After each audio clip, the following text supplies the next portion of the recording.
Welcome back. I'm so glad that you came back to grades 3 to 5 today. And we are studying the parable of the sower. It's in Mark chapter 4, verses 1 to 9. And we're going to review that story because maybe some of you are just joining us for the first time. So the parable of the sower, Jesus sat in a boat and he was telling a story to people on the shore about a sower who planted seeds in the ground. Some seeds landed on a path, and the birds came along and ate them, and so those plants didn't grow. And some seeds landed in soil with a lot of rocks, and the sun got really hot and burnt the seeds, so those ones didn't grow. Some of the seeds landed in weeds, and the weeds choked out the seeds, so those didn't grow. And some seeds landed in good soil, and the plants grew and grew and grew. Jesus wants us to share God's word like the sower scattered the seeds. Some seeds didn't grow, and some people will not listen to God's word. But many people will listen, and God's word will grow in them. So, we are going to get ready and we're going to continue our pizza garden. So, we're back and we're working on our pizza garden. Yesterday, we planted basil. Today, we're going to plant oregano. Oregano is an herb that's used in a lot of cooking, and it's typically found in Mediterranean areas. And if you thought those basil seeds were small, wait till you get a load of these things. Check those out. They're just itty bitty things. So we're going to take a pinch of the, well, hold on a minute. I'm getting ahead of myself. We got to put holes in here. And we're going to put some oregano in there. And we're going to put some oregano in there.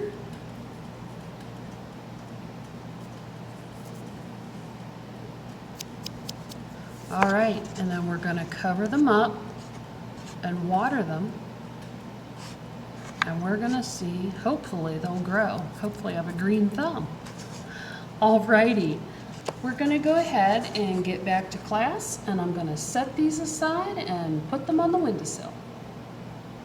So God's creation is filled with plants that take root and offer great food.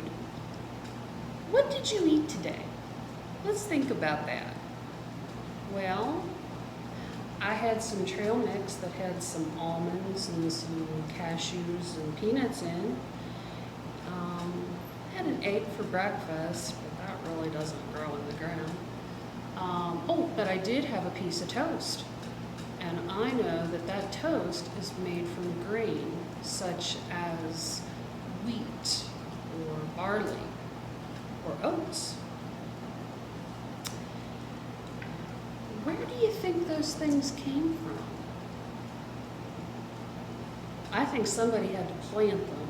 So I'm going to guess that it would be a farmer or maybe an industrial farmer.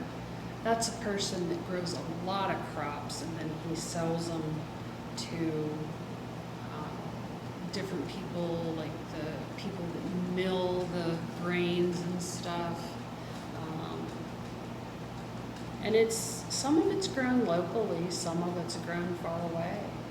You know, take for example, anybody like pineapple? That usually isn't around here. That's in some place that's very, very hot that it grows. Coconuts. They grow on palm trees and stuff.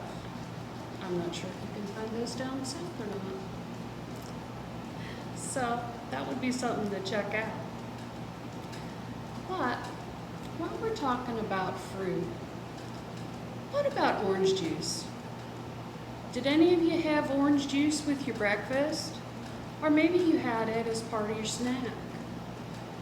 Well, where does orange juice start? Where does it go? Who works on it before it gets to your glass and you go to drink it? Well, in the corner of your screen, you're going to see a link that will let you go to a video. And it will show you from start where they grow, to how they process it, to how it ends up on your table that you can drink it. So we're going to take a minute here and I'm going to let you watch that video, and then we'll come back and we'll do a couple more things. Okay, I'm glad you watched that video and I hope you enjoyed it. It was a fascinating process.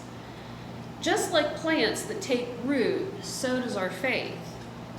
Who or what has helped you learn about God and all of God's creation? And how do others learn about God from you?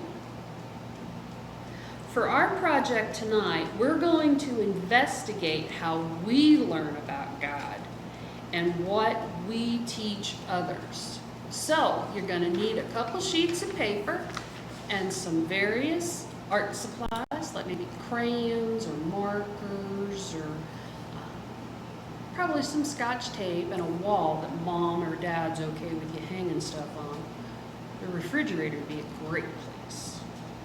That's always a topic of discussion at our house. What's on the fridge? Oh, looky there.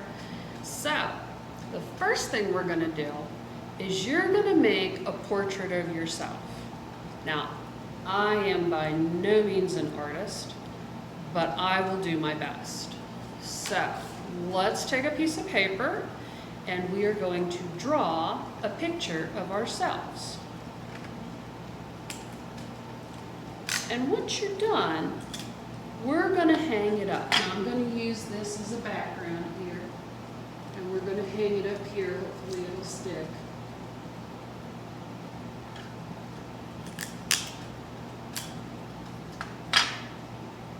Trying to fall off already.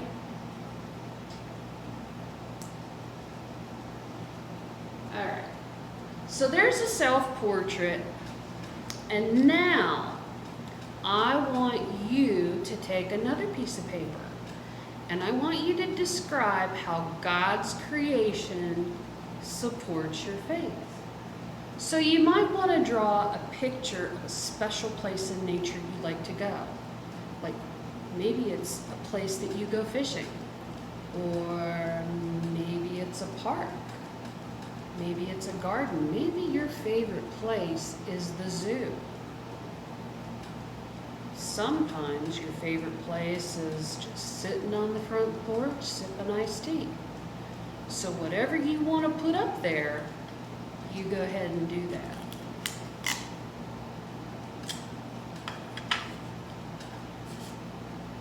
My favorite place is right in my kitchen. I watch out my window and I get to see my strawberry vanilla lilac bush and my Japanese lilac tree and my hydrangea. And I often find a lot of peace when I watch those. I get to see the birds come in and sit. There's one making a nest up here, right about here. And every now and again, you get to see the butterflies and the bees. And I just find it very peaceful.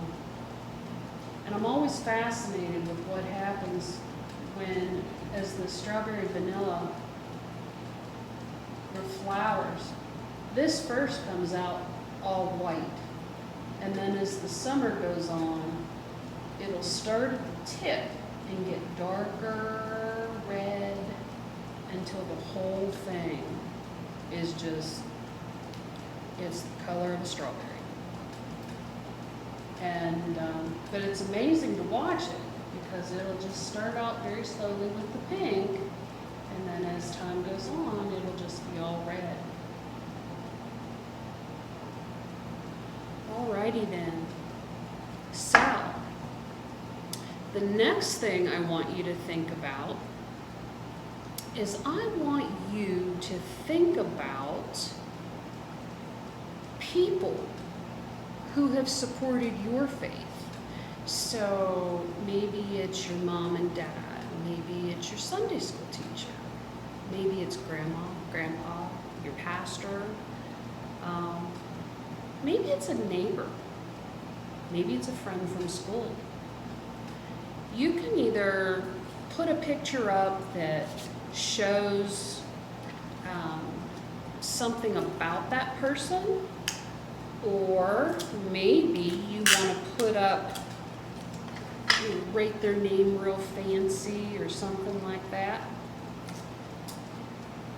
Most of the people in my life that have really worked with me on my faith journey can be summed up here. This is a corn stalk. Like I said, I'm not an artist, but this is a corn stalk and a tractor, and that's my dad and my husband. They've influenced me. And then up here we have like a quilt patch and sewing supplies like a needle and thread, and that represents my mother and my grandmothers.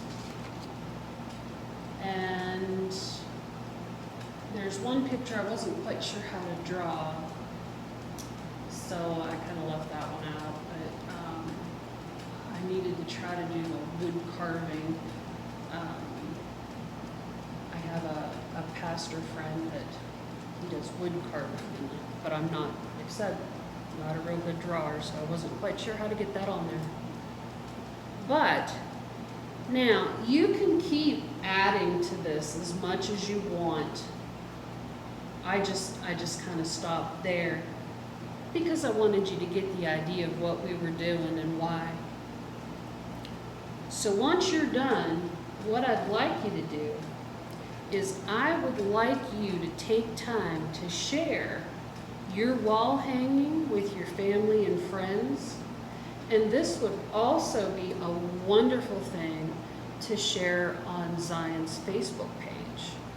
And we would love to hear your faith story. So I hope that you will share that with us. Our strong roots help us grow up in God's love, teach about Jesus, and spread God's love to others. God's love takes root in me, and God's love takes root in you. Y'all have a great night, and thank you for coming to VBS.